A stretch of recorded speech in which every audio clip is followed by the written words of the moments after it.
Hello दोस्तों, मैं प्रेरणादायक कहानी के साथ उपस्थित हुई हूँ आपके यहाँ। जैसे जैसे क्लास में उपस्थित होते हैं, मैं वैसे उपस्थित बोल रही हूँ और हो रही हूँ। जी हाँ, मैं पिछले कई महीनों से आपके लिए प्रेरणादायक कहानी, जो बहुत ही सारगर्भित तो होती ही हैं, लेकिन बच्चों के लिए इतनी उपयोगी और लाभदायक और महत्वपूर्ण होती हैं कि फिर बच्चा उस कल्पना लोक से निकल नहीं पाता है, उस अजीब सी दुनिया में विचरण करता है और वैसे ही पात्र निभाने की कोशिश करता है और करता भी है, जैसा कि उसमें कहानी में एक अच्छा पात्र की क्या अच्छाई होती है या उसको अच्छाई करने का क्या प्रतिफल मिलता है, ये वो विचार करता है और उसी राह पर चलता है। तो क्यों ना हम इन छोटी छोटी कहानियों से कुछ सीख लें और सीख के द्वारा अपने जीवन को सरल, सुगम, सरस बनाएं। आज भी मैंने एक कहानी निकाल के रखी है। ये है हंस की दूरदर्शिता। हंस की दूरदर्शिता तो क्या है कि एक बड़ा सा बरगद का पेड़ था और उसमें करीब करीब 12-15 हंस रहते थे और उनमें से एक जो सबसे बड़ा था, लेकिन था बहुत समझदार, बहुत ही साहसी और दूरदर्शिता तो उसमें गजब की भरी हुई थी। अब क्या हुआ कि एक बार उसने देखा कि एक छोटी सी बेल जो कि है पेड़ के चारों तरफ बस अपना रास्ता ही बना रही है। तो उसने ये कहा, अनुभवी हंस ने, जो बड़ा था और दूरदर्शिता था, साहसी था, उसने कहा कि देखो, इस बेल को तुम काट दो। मैं तो इतना बुढ़ा हो गया हूँ, मैं थोड़ा सा कर नहीं पाऊँगा, लेकिन इसको तुम काट दो, नहीं तो ये बेल बढ़ करके इतनी मोटी तना हो जाएगा कि एक सीढ़ी का रूप हो जाएगा और उस सीढ़ी पे कोई भी शिकारी आकर के हम लोगों का शिकार कर ले जाएगा। तो एक दो लोगों ने तो हंसी में हंस कर के बात टाल दी। दूसरे तीसरे ने, चौथे ने कहा कि कैसी बात करते हैं आप, लगता है कि दिमाग बुढ़ापे में आपका फिर गया है, चल गया है, हम इस चीज़ को नहीं मानते।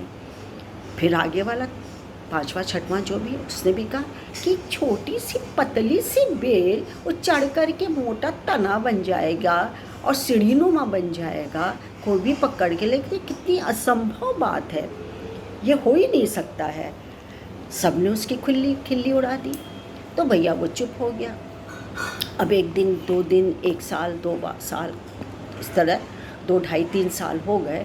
तो देखा कि वो धीरे धीरे बढ़ करके तना जो कि है वो पेड़ पे लिपटता गया और वो बेल बढ़ती गई और उसका मोटे मोटे मोटे तने भी बन गए थे और लपेट करके वो एक सीढ़ी नुमा टाइप का बन गया।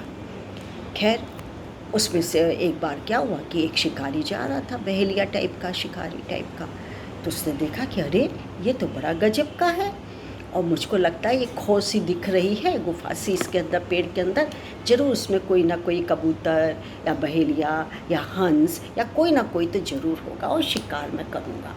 बस उसने आगे देखा ना पीछे देखा, दूसरे ही दिन उसने जाल उसके पेड़ के ऊपर लगा दिया। बाय द वे, शाम के समय मतलब दिन में निकले सारे 12-15 जो हंस थे उड़ करके दाना चुगने, अपना खाना लेने के लिए।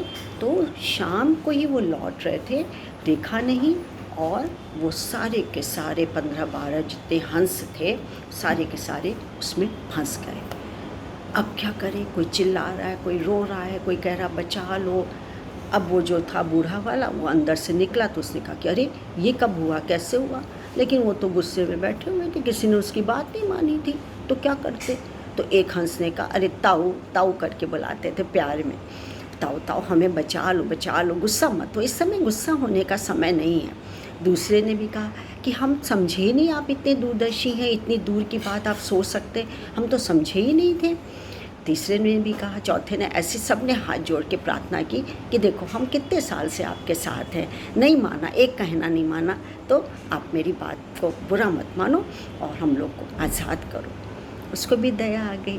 वो तो वैसे ही झूठा वाला गुस्सा था, सच्ची वाला थोड़ी था, मैं बताती हूँ आपको। तो क्या हुआ कि उसने कहा कि अच्छा, जैसा मैं कहूँ वैसे ही करना, यदि तुमको बात माननी है और अपनी जान बचानी है। बोले हाँ हाँ, सब एक साथ बोल, बिल्कुल बिल्कुल हम बात मानेंगे आपकी, इस बार ऐसा नहीं हो सकता। तो बोला, जो अनुभवी हंस था, दूरदर्शी हंस था, उसने कहा कि देखो, जब भी शिकारी आएगा अपनी जाल को निकालने के लिए, तुम सब एकदम मरे हुए पड़े रहना मुर्दा के समान बिल्कुल। तो क्या करेगा कि वो एक एक करके बाहर फेंकेगा, और जैसे ही आखिरी हंस को फेंकेगा मैं सीटी बजा दूंगा, सब एक साथ उड़ जाना। बहुत अच्छी बात बताई। यही हुआ।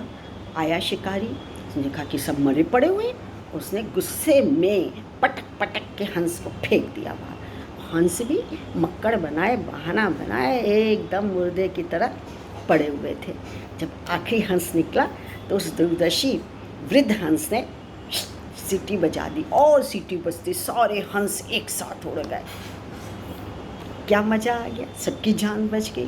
तो अब क्या है, कहानी तो बच्चों यहीं पर ख़त्म हो गई, लेकिन आप समझिए कि क्या दे गई हमको, बहुत कुछ दे गई। यानी कि घर का जो बुज़ुर्ग है, अनुभवी है, या दूरदर्शी है, या वरिष्ठ जन जो होते हैं, वो घर की एक धरोहर होते हैं, एक हमारी एक बहुत कीमती हमारे विरासत होती है हमारी, और भी हमारे संरक्षक पोषक भी होते हैं, मार्गदर्शक भी होते हैं। और जिस तरह आंगन में पीपल का वृक्ष फल नहीं देता है, परंतु आप सोचिए छाया तो देता है।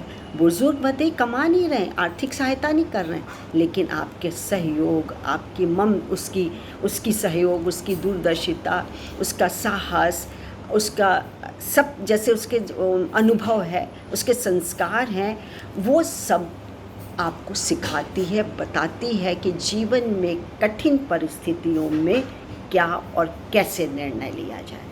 ये हम सबके ऊपर लागू होता है। तो मैं आपसे किशोर वर्ग, विशेषकर किशोर वर्ग, युवा वर्ग, बच्चों से अपील करती हूँ हाथ जोड़ के कि अपने कोई भी बुजुर्ग वर्ग हो, यदि वो बता रहे हैं तो उनमें अनुभव है, ज्ञान है, दूरदर्शिता है, तर्क है, सब कुछ है उसमें। आप उनकी बात मानें और उस पर अमल करें, कभी उनकी बात को नज़रअंदाज ना करें। लेकिन हाँ, समय धैर्य से लेकर के सुने, समझे और निर्णय लें। आज के लिए इतना ही। मेरे को आज्ञा दीजिए। मैं डॉक्टर मंजू जैन, मेरा आपको नमस्कार।